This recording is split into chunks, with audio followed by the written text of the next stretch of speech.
말씀 앞에서 경외함으로 주께 홀로 섭니다. 샬롬.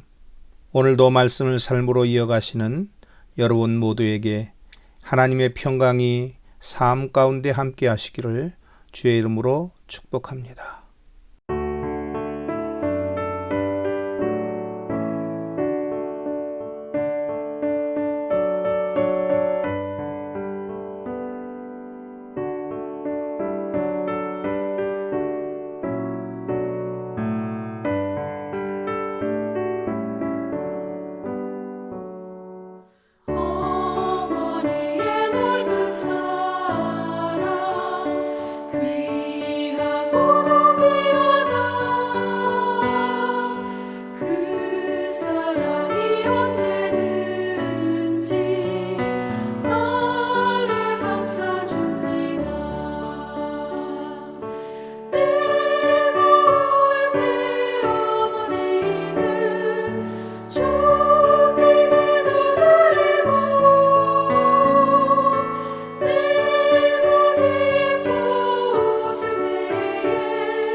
블레셋 사람들이 다시 골짜기를 침범한지라 다윗이 또 하나님께 묻자온데 하나님이 이르시되 마주 올라가지 말고 그들 뒤로 돌아 뽕나무 숲을 맞은편에서 그들을 기습하되 뽕나무 꼭대기에서 걸음 걷는 소리가 들리거든 곧 나가서 싸우라. 너보다 하나님이 앞서 나아가서 블레셋 사람들의 군대를 치리라 하신지라. 이에 다윗이 하나님의 명령대로 행하여 블레셋 사람들의 군대를 쳐서 기본에서부터 게셀까지 이르렀더니 다윗의 명성이 온 세상에 퍼졌고 여호와께서 모든 이방 민족으로 그를 두려워하게 하셨더라. 아멘. 오늘 말씀은 다윗이 블레셋과의 싸움에서 승리한 사건을 다루고 있습니다. 사사시대부터 이스라엘을 끊임없이 위협하였고 사울에게 큰 패배를 안겼던 블레셋이 이번엔 다윗을 향해 총공세를 펼칩니다. 하지만 하나님께 묻지 않고 자신의 모략과 무기로만 싸우던 사울과 달리 다윗은 하나님께 블레셋에 대항해야 하는지 물었습니다. 다윗은 먼저 하나님께 묻고 하나님만 의지하고 하나님의 명령에 순종합니다. 이에 블레셋은 크게 패퇴하여 자신들의 우상마저 버리고 달아납니다. 다윗은 그 우상을 불태움으로써 우상으로 오염된 가나안 땅에 하나님의 주권을 드러냅니다. 그렇다면 전쟁이라는 긴박한 상황에서도 다윗이 하나님께 기도할 수 있었던 이유는 무엇입니까? 긴박한 상황에서도 다윗이 하나님께 전쟁의 유무를 물은 것은 전쟁이 하나님께 속한 것이라는 믿음이 있었기 때문입니다. 기도와 순종은 하나님의 통치를 구하는 일이며 동시에 구현하는 길입니다. 비록 내 기도와 순종이 작고 미약하지만 주님은 이것을 통해 주의 나라를 세상 속에 구현하고 구축하실 것입니다.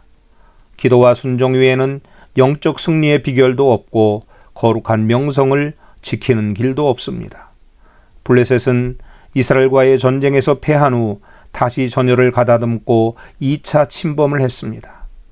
다윗은 이때에도 하나님께 물었습니다.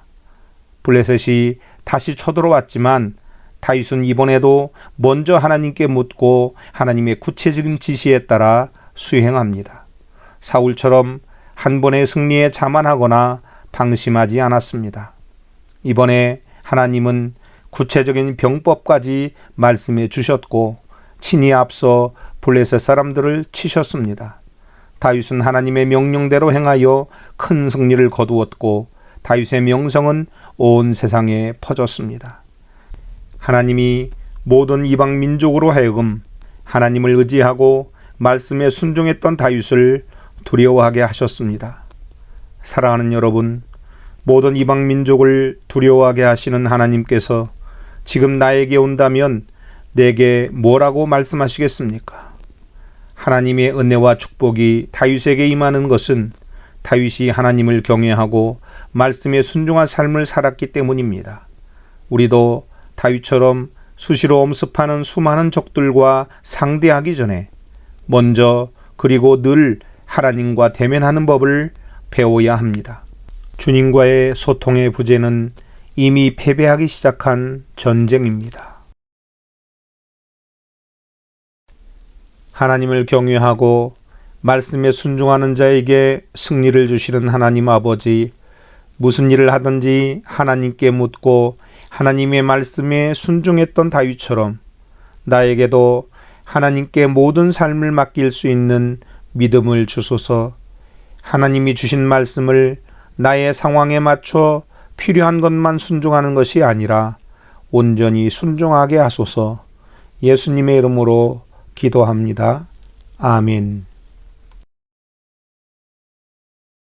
아버지, 하늘에 계신 우리 아버지시여, 아버지의 이름이 거룩히 여겨지게 하옵시며 아버지의 왕국이 임하셨으니 아버지의 뜻이 하늘에서 이루어진 것 같이 땅에서도 이루어지이다. 이날 여호와께 순종하는 우리에게 일용할 빵을 주옵시고 우리가 우리에게 빚진 자들을 용서하는 것 같이 우리의 빚을 용서하옵시며 우리를 인도하사 시험에 들지 말게 하옵시고 다만 악에서 우리를 건지시옵소서.